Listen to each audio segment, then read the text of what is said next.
So where does your tax actually go? So most Australians think that their tax just goes on wages for the government and not really effectively used in the community. That might be true to an extent. However, there are 4 key essential services that the government uses tax money for, which are very effective and useful for our economy.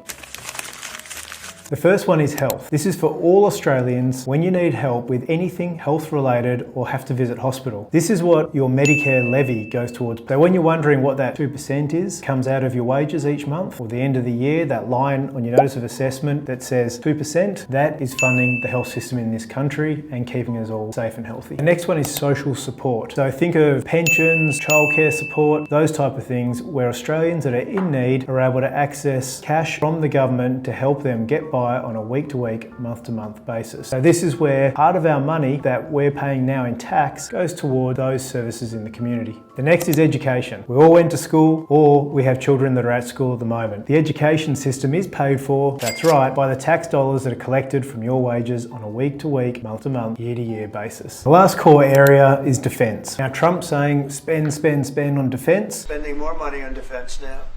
That's a positive thing. All that money that we spend on defence and securing our borders all comes from our tax dollars. Now naturally there's a whole heap of other smaller areas that take up your tax dollars. So this is just all about helping everyone understand where all our tax dollars go to keep the economy and society running in the way that it's running. Now anyway, about giving the government some tips on how to be a little bit more productive in how they spend our money. Please send in some comments. I reckon we can forward them on to the government.